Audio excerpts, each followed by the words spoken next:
आलसी लेकिन भोला भाला युवक था आनंद। दिन भर कोई काम नहीं करता, बस खाता ही रहता और सोता रहता। घर वालों ने कहा चलो जाओ निकलो घर से, कोई काम धाम करते नहीं हो, बस पड़े रहते हो। भटकते हुए एक आश्रम में पहुंचा। वहां उसने देखा एक गुरुजी हैं, उनके शिष्य कोई काम नहीं करते, बस मंदिर की पूजा करते हैं। उसने मन में सोचा यह बढ़िया है, कोई काम धाम नहीं, बस पूजा ही तो करना है। गुरुजी के पास जाकर पूछा क्या मैं यहाँ रह सकता हूँ? गुरुजी बोले हाँ हाँ क्यों नहीं, लेकिन मैं कोई काम नहीं कर सकता हूँ गुरुजी। कोई काम नहीं करना है, बस पूजा करनी होगी। आनंद बोला ठीक है, वह तो मैं कर लूँगा। अब आनंद महाराज आश्रम में रहने लगे। ना कोई काम ना कोई धाम, बस सारा दिन खाते रहो और प्रभु भक्ति में भजन गाते रहो। महीना भर हो गया, फिर एक दिन आई एकादशी। उसने रसोई में जाकर देखा, खाने की कोई तैयारी नहीं थी। उसने गुरुजी से पूछा आज खाना नहीं बनेगा क्या? गुरुजी ने कहा नहीं, आज तो एकादशी है, तुम्हारा भी उपवास है। उसने कहा नहीं, अगर हमने उपवास कर लिया तो कल का दिन ही नहीं देख पाएंगे। हम नहीं कर सकते उपवास, हमें तो भूख लगती है। आपने पहले क्यों नहीं बताया? गुरुजी ने कहा ठीक है, तुम ना करो उपवास, पर खाना भी तुम्हारे लिए कोई और नहीं बनाएगा, तुम खुद बना लो। मरता क्या ना करता, गया रसोई में। गुरुजी फिर आए। देखो, अगर तुम खाना बना लो तो राम जी को भोग जरूर लगा देना और नदी के उस पार जाकर बना लो। लकड़ी, आटा, तेल, घी, सब्जी लेकर आनंद महाराज चले गए। जैसे तैसे खाना भी बनाया। खाने लगा तो याद आया गुरुजी ने कहा था कि राम जी को भोग लगाना है। वह भजन गाने लगा, आओ मेरे राम जी, भोग लगाओ मेरे राम जी। कोई ना आया तो बेचैन हो गया कि यहाँ तो भूख लग रही है और राम जी आ ही नहीं रहे हैं। भोला मानस जानता नहीं था कि प्रभु साक्षात तो आएंगे नहीं, पर गुरुजी की बात मानना ज़रूरी है। फिर उसने कहा देखो प्रभु राम जी, मैं समझ गया कि आप क्यों नहीं आ रहे हैं। मैंने रूखा सूखा बनाया है और आपको तर माल खाने की आदत है, इसलिए नहीं आ रहे हैं। तो सुनो प्रभु, आज वहाँ भी कुछ नहीं बना है, सबकी एकादशी है। खाना हो तो यह भोग ही खा लो। श्री राम अपने भक्त की सरलता पर मुस्कुराए और माता सीता के साथ प्रकट हो गए। भक्त असमंजस में। गुरुजी ने तो कहा था कि राम जी आएंगे, पर यहाँ तो माता सीता भी आई हैं और मैंने तो भोजन बस 2 लोगों का बनाया है। चलो कोई बात नहीं, आज ही नहीं खिला देते हैं। बोला प्रभु मैं भूखा रह गया, लेकिन मुझे आप दोनों को देखकर बड़ा अच्छा लग रहा है।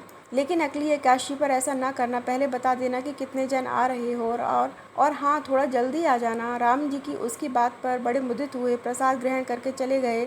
अगली एकादशी तक यह भोला मानस सब भूल गया। उसे लगा प्रभु ऐसे ही आते होंगे और प्रसाद ग्रहण करते होंगे। फिर एकादशी आई। गुरुजी से कहा मैं चला अपना खाना बनाने, पर गुरुजी थोड़ा ज़्यादा अनाज लगेगा, वहाँ 2 लोग आते हैं। गुरुजी मुस्कुराए, भूख के मारे बावला है। ठीक है, ले जा और अनाज ले जा। अब की बार उसने 3 लोगों का खाना बनाया। फिर गुहार लगाई, प्रभु राम आइए, सीताराम आइए, मेरे भोजन का भोग लगाइए। प्रभु की महिमा भी निराली है। भक्त के साथ कौतुक करने में उन्हें भी बड़ा मज़ा आता है। इस बार वे अपने भाई लक्ष्मण, भरत, शत्रुघ्न और हनुमान जी को लेकर आ गए। भक्त को चक्कर आ गए, यह क्या हुआ? एक का भोजन बनाया था तो 2 आए, आज 2 का खाना ज्यादा बनाया तो पूरा खानदान आ गया। लगता है आज भी भूखा ही रहना पड़ेगा। सबको भोजन लगाया और बैठे बैठे देखता रहा। अनजाने ही उसकी भी एकादशी हो गई। फिर अगली एकादशी आने से पहले गुरुजी से कहा गुरुजी, ये आपके प्रभु राम जी अकेले क्यों नहीं आते? हर बार कितने सारे लोग ले आते हैं, इस बार अनाज ज्यादा देना। गुरुजी को लगा कहीं अनाज बेचता तो नहीं है, देखना पड़ेगा जाकर। भंडार में जाकर कहा इसे जितना अनाज चाहिए दे दो और छुपकर उसे देखने चल पड़े। इस बार आनंद ने सोचा खाना पहले नहीं बनाऊंगा, पता नहीं कितने लोग आ जाएं, पहले बुला लेता हूँ फिर बनाता हूँ। फिर गुहार लगाई, प्रभु राम आइए, श्री राम आइए, मेरे भोजन का भोग लगाइए। सारा राम दरबार मौजूद। इस बार तो हनुमान जी भी साथ आए, लेकिन यह क्या, प्रसाद तो तैयार नहीं है। भक्त ठहरा भोला भाला, बोला प्रभु इस बार मैंने खाना नहीं बनाया। प्रभु ने पूछा क्यों? बोला मुझे मिलेगा तो है नहीं, फिर क्या फ़ायदा बनाने का, आप ही बना लो और खुद ही खा लो। राम जी मुस्कुराए, सीता माता भी गदगद हो गई उसके मासूम जवाब से। लक्ष्मण जी बोले क्या करें प्रभु? प्रभु बोले भक्त की इच्छा पूरी तो करनी पड़ेगी, चलो लग जाओ काम पे। लक्ष्मण जी ने लकड़ी उठाई, माता सीता आटा सानने लगी। भक्त एक तरफ बैठकर देखता रहा, माता सीता रसोई बना रही थी।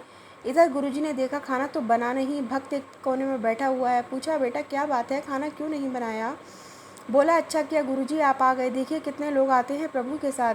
गुरुजी बोले मुझे तो कुछ नहीं दिख रहा तुम्हारे और अनाज के सिवा। भक्त ने माथा पकड़ लिया, एक तो इतनी मेहनत करवाते हैं प्रभु, भूखा भी रखते हैं और ऊपर से गुरुजी को दिख भी नहीं रहे हैं, यह और बड़ी मुसीबत है। प्रभु से कहा आप गुरुजी को क्यों नहीं दिख रहे हैं? प्रभु बोले मैं उन्हें नहीं देख सकता, माना कि उनको सब आता है पर वे सरल नहीं है तुम्हारी तरह। आनंद ने गुरुजी से कहा गुरुजी प्रभु कह रहे हैं आप सरल नहीं है, इसलिए आपको नहीं दिखेंगे।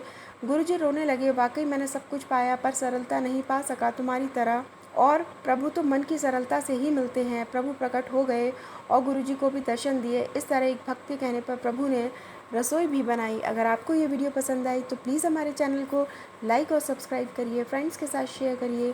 Thanks for watching.